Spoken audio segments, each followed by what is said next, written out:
1920 সালের এই 17 মার্চ গোপালগঞ্জের টুঙ্গিপাড়ার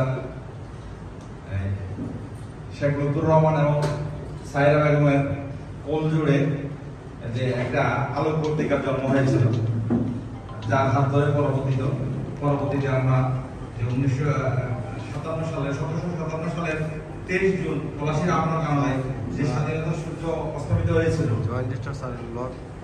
এরপরে 1971 সালের 9 মাস রক্তক্ষয়ী যুদ্ধের মাধ্যমে যার নেতৃত্বে আমরা এই দেশ পেয়েছি,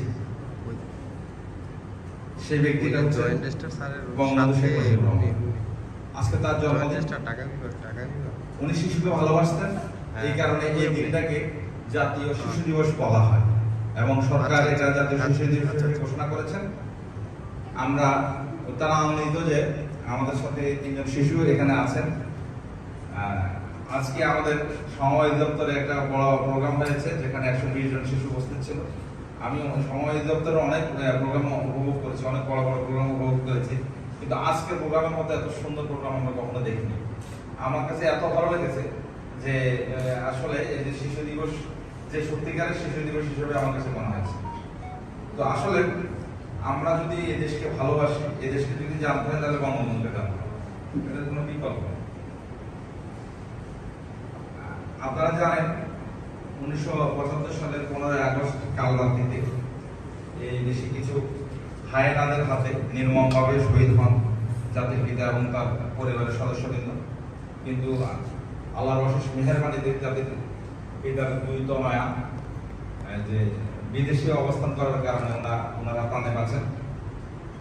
বঙ্গবন্ধু 1975 সালে ওনার দেহের অবসান হলেও, ওনার যে মৃত্যু আমরা বলি দেহের অবসান, কিন্তু ওনার স্বপ্নের মৃত্যু হয়নি। ওনার স্বপ্নটা ওনার জ্যেষ্ঠ কন্যার হাত ধরে কিন্তু এগিয়ে যাচ্ছে। বঙ্গবন্ধু যে সত্যিকারের সোনার বাংলা করতে চেয়েছেন, সেই পথেই কিন্তু বাংলাদেশ এগোচ্ছে মাননীয় প্রধানমন্ত্রীর হাত ধরে। উনি নিজে একজন স্মার্ট মানুষ, স্মার্ট প্রধানমন্ত্রী। আমরা বলেছি স্মার্টেস্ট প্রধানমন্ত্রী, যার হাত ধরে আমরা স্মার্ট বাংলাদেশের স্বপ্ন দেখছি। এবং ইনশাআল্লাহ যেহেতু জাতির পিতার কন্যা এটা ঘোষণা দিয়েছেন, নিশ্চিতভাবে দেশ স্মার্ট বাংলাদেশ হবে ইনশাআল্লাহ।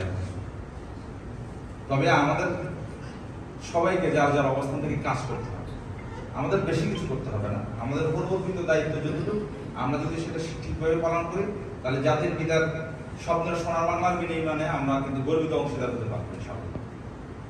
আমি কথা বাড়াবো না, আমরা এই দিয়ে জাতির পিতাকে স্মরণ করি, জাতির পিতার আত্মার মাগফিরাত কামনা করছি।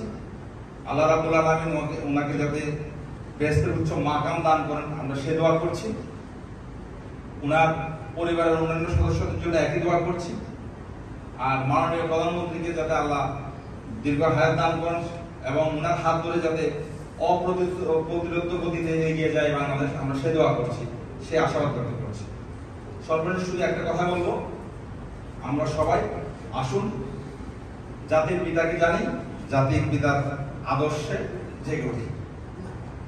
তাহলে আমরা জাতির পিতার প্রতি যে আমাদের যে কৃতজ্ঞতা, সেটা অন্তত প্রকাশ করার একটা আমরা সুযোগ পাবো। আমরা এই সুযোগ যেন হাতছাড়া না করি।